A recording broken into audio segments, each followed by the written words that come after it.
Hey y'all, welcome back. Today we're checking out the greatest songwriting theft of all time.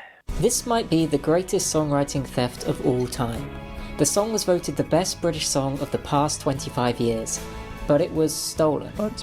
At least that's what this amateur Irish musician claims. Not only does he have evidence, but he has a heartbreaking story to go with it. The earliest version of Angels.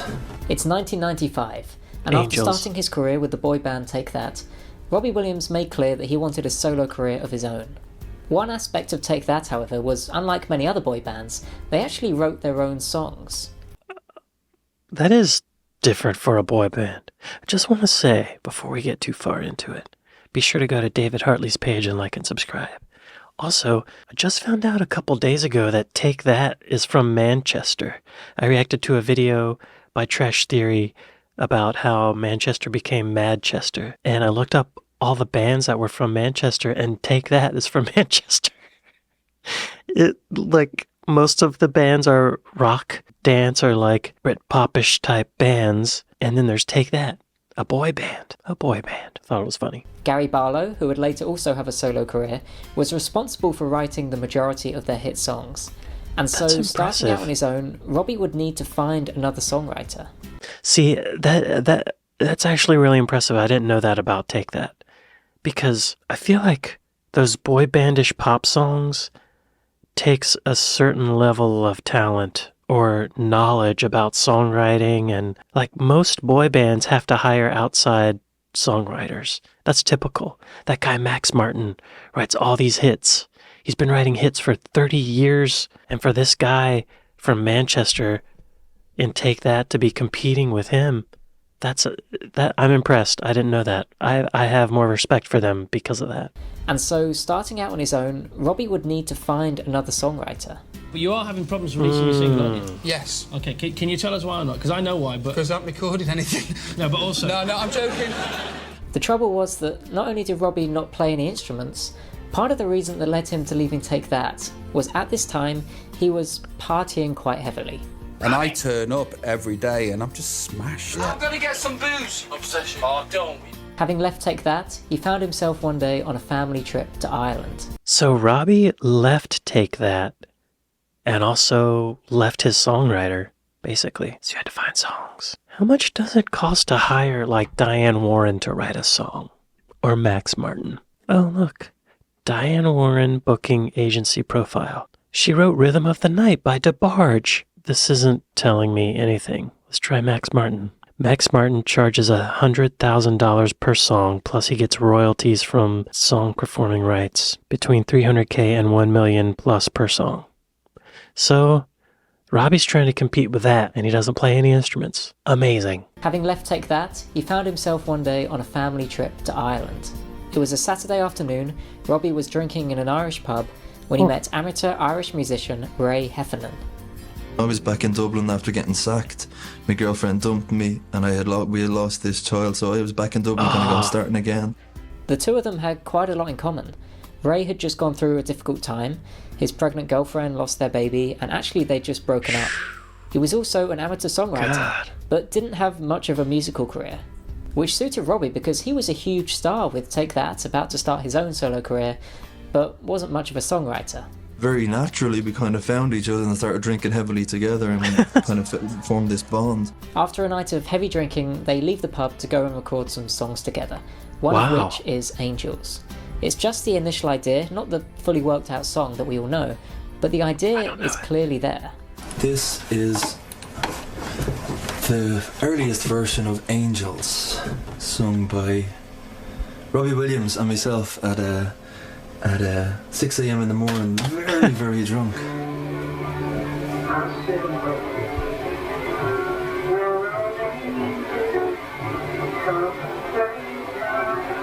But who wrote the original song?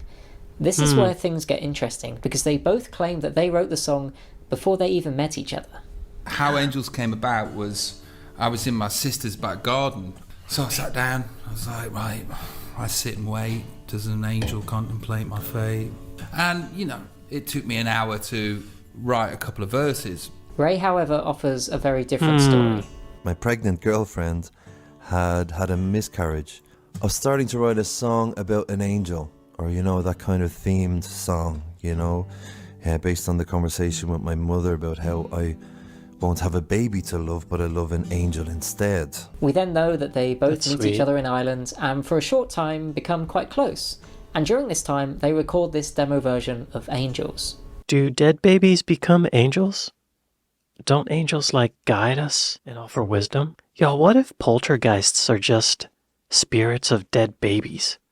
They don't know what is... They like have the mind of a baby. Like an undeveloped brain with supernatural powers. And it just goes through a kitchen and opens all the cabinets and throws shit on the floor. It's a baby. Anyway, sorry. Ray seemed to think that they had formed this songwriting partnership and that they would go on to work together. Oh, Ray. For Robbie, however, it's just a short trip to Ireland and there's nothing more to it. And so he returns home back to England. We spoke on the phone a couple of times after that, and we were then to meet in London at some stage in January. But this actually doesn't happen. Robbie returns back to his hometown of Stoke-on-Trent and they lose contact. That is until Ray suddenly appears uninvited. And there was a knock at the door. So I said, Raymond, what are you doing? I thought you'd be pleased to see me. And I'm like, well, mate, you can't stay here. It's just weird that you're turning up out the blue. And I gave him a couple of £100 and said, go get yourself a bed and breakfast and go back to Ireland. And That's that not was very the first friendly. time that I really realised kind of, okay, the mood has changed here. So I left. Yeah. At this point, neither of them know. Robbie, that's not very friendly. Robbie. At this point, neither of them know that it's going to go on to become this massive hit. Ray actually admits that at this point it was just another song in a bag of songs. But either way, it was either initially Ray's song and Robbie stole the idea from him, or it was Robbie's song and Ray at best misunderstood what was happening, or at worst was trying to steal millions of pounds from the song's publishing. He had given an interview to some journalist in Ireland saying that he was writing songs with an Irish songwriter, and he had mentioned actually that we had written a song together called Angels Instead. Robbie. You know, it's the first time I remember reading the title of the song was from his interview, you know? So there was still this kind of, okay, well, what's going on? Back on his own, Robbie meets professional songwriter Guy Chambers. He and Guy would go on to work together for a number of years and write and produce many of Robbie's biggest songs. Y'all, I gotta stop it and say, this image of that console with those speakers on top, it brings back so many memories. That is an SSL console. Those are Yamaha NS10s and Genelec 1031s and a Lexicon 480L reverb, that little thing sitting on top. I sat and stared at this very image without the two dudes there for years. And it's taken me back. I can smell it. I can smell the metal of the console. See? That's what I stared at. Same thing. Anyway, sorry to stop it. I had a moment there. Would go on to work together for a number of years and write and produce many of Robbie's biggest songs. Hang on, who's this guy now? Guy Chambers. Guy Chambers. What's Guy Chambers about? Oh wow, yeah, he and Robbie Williams did a lot together. Several albums worth. Looks like they're still working together. Oh, Rufus Wainwright. Out of the Game, okay. Carole King, Melanie C. Is that a Spice Girl? Or is it Mel B that's a Spice Girl? I'm not even gonna look it up, I don't care. Kylie Minogue, Tina Turner, Nick Lachey, okay. James Blunt, Jamie Cullum. Y'all, I know Jamie Cullum.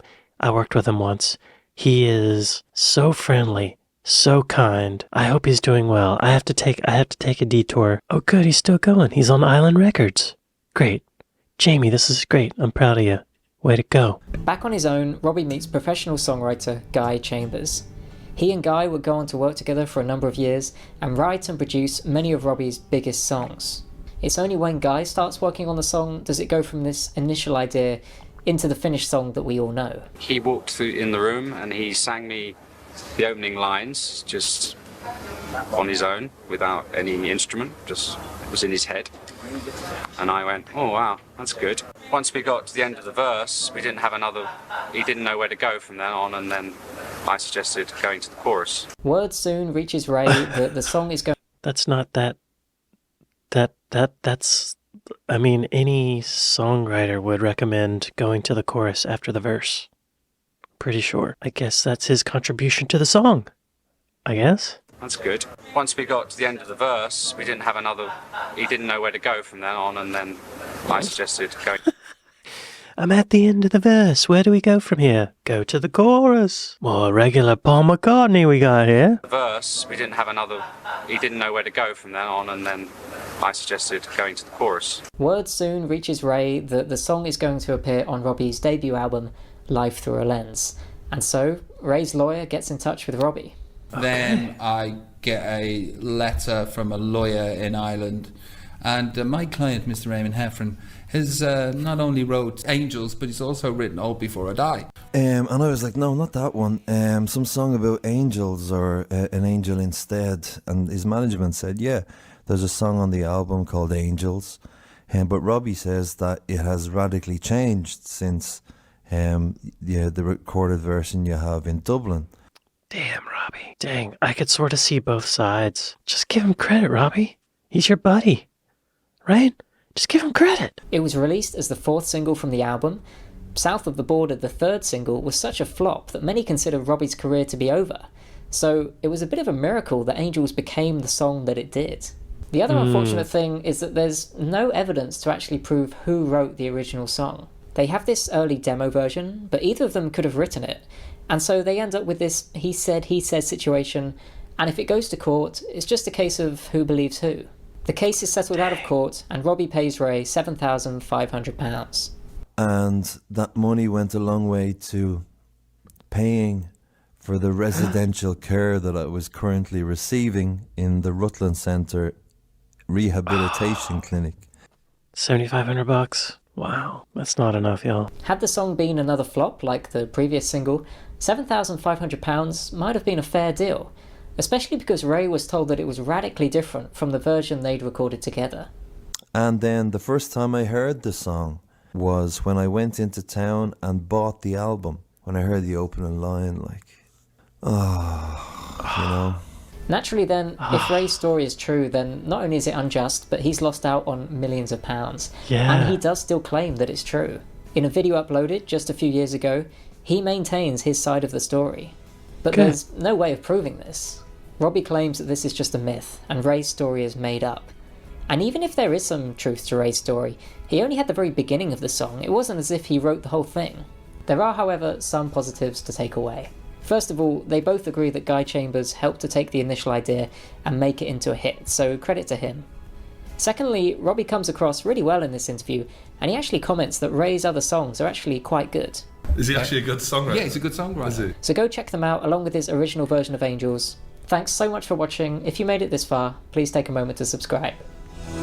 Y'all be sure to go to David Hartley and like and subscribe. If Robbie paid him £75,000, that would be a little more fair. Poor Ray, y'all. Robbie, it's not too late to make this right. Record some of his songs. Right? Right? I think this actually happens a lot. I'm sorry to say, a lot. And I think, if angels are real, they probably wouldn't appreciate Robbie doing this. Ray has 1,400 followers on Instagram. Robbie, make it right. You know what to do. Well, y'all, if y'all made it this far in this video, be sure to give me a like and subscribe. I'd like to thank my patrons. I'd like to thank my Buy Me a Coffee people. Thank y'all for watching this with me, and I'll see you next time. Later.